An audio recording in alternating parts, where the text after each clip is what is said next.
Ladies and gentlemen, welcome to It's Rainmaking Time. This is Kim Greenhouse. It gives me great pleasure to bring the master of science of light, David Olszewski, to It's Rainmaking Time.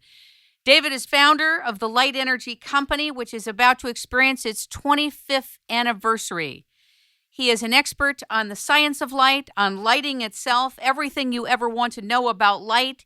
He speaks all over the world at conferences to educate people. He's aware of how to heal with light. He's a natural-born healer. And we're going to talk about everything that's going to impact you that we can talk about today to help you in the area of light. Ladies and gentlemen, welcome David Olszewski to It's Rainmaking Time. Good morning. Good morning. Thank you, Kim. Thanks for coming back after 6 years. It's wild, isn't it?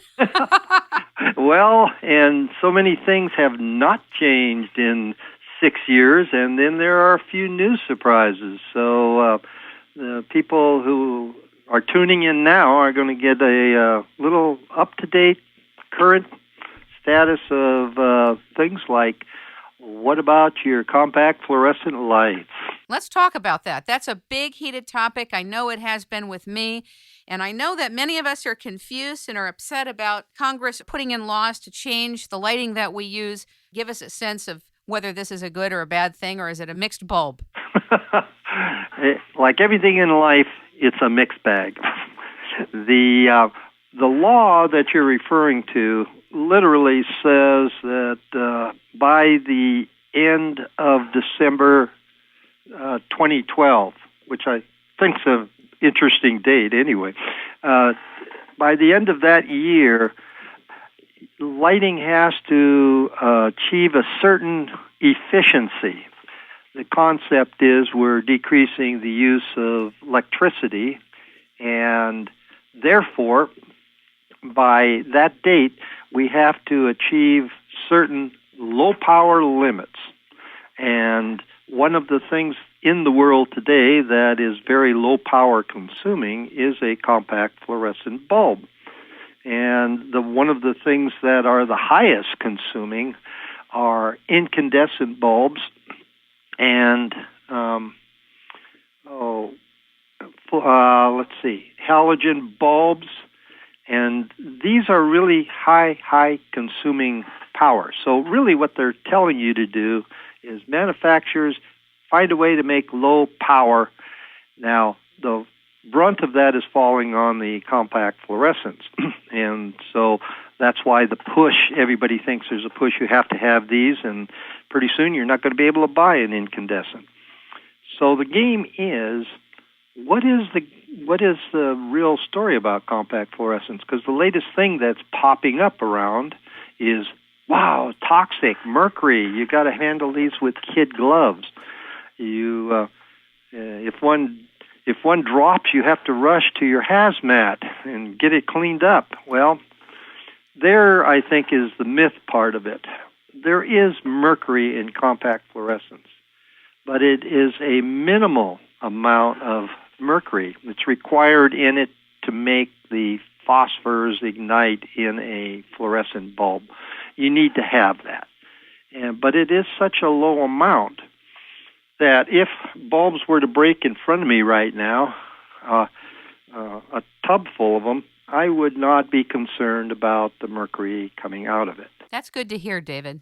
So on one side, the toxicity, it's there, but my gosh, our exposure to mercury in the outside world around us is so many orders of magnitude higher than what you could get from the bulb that it's kind of ludicrous.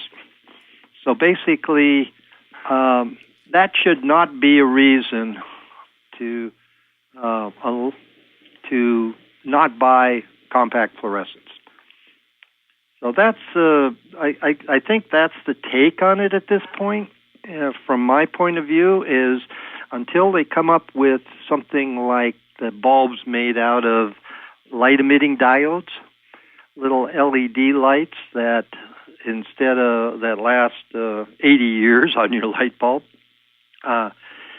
When those come along, that'll supplant a better efficiency than compact fluorescents.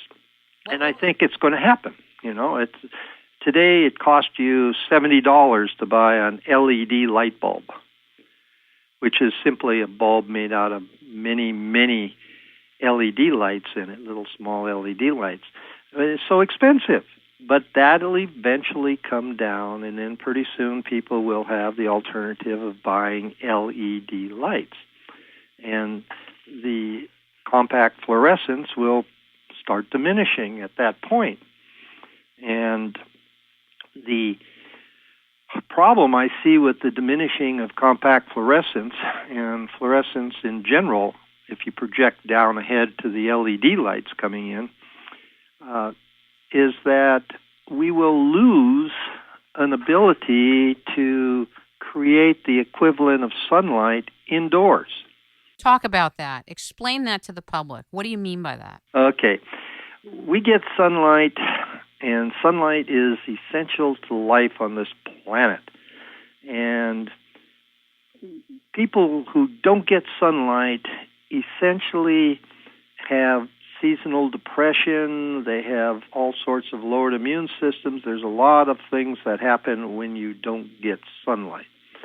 So our objective is to have a minimum amount of sunlight each day. Well, if you don't get it, many people don't get it. They live in town, in cities. They're indoors all the time. They basically don't get their equivalent of sunlight. So for those people, the compact fluorescent, full-spectrum fluorescent-type lights are a source, an equivalent source of getting sunlight indoors. And as that diminishes, then there is less opportunity for them to compensate for lack of sunlight. And not only that, but some of the UV, which is an essential component of sunlight, is in fluorescent full-spectrum lights, and they're now actually reducing the UV in those areas. So even with the compact fluorescents, we're losing some of the UV also. It's still maintained in the larger tubes, the fixtures that you see. They usually have that amount of UV in it. So what's happening here is we need a source of equivalent sunlight. Better yet, it's nice to go out in sunlight, but if you can't do it, as millions are affected by this lack of sunlight, you need to have an alternative. And the only way to produce that alternative is in a fluorescent technology. Do you think it'll always be that way? That the only way to do it is within a fluorescent technology, and is it okay? Well, being an electronics engineer, and I don't say it'll always be that way. For instance, incandescent light today, which is awful, and we'll be discussing incandescent light, it's awful, and it consumes a lot of power. But I think with the challenge of that new law out there, there's going to be a lot of manufacturers that are going to try to make lower power-consuming incandescent lights. So, and that technology isn't here yet, but they're working on it. So, I think that there may be other forms of light creation that are going to be able to, quote, mimic the pattern of sunlight, and that may come along. And certainly, the human species has a way of trying to duplicate everything in nature. Well, talk about full spectrum, because everywhere I go, when I go to visit people, when I go to meet with them, and wherever I'm going in buildings and in homes, it's this yellow, bright light. Talk about that as compared to full spectrum. Okay. Let me give you a background first, Kim, to answer that, because what we're talking about here in light, what is light? Light needs a frame of reference. People go outside and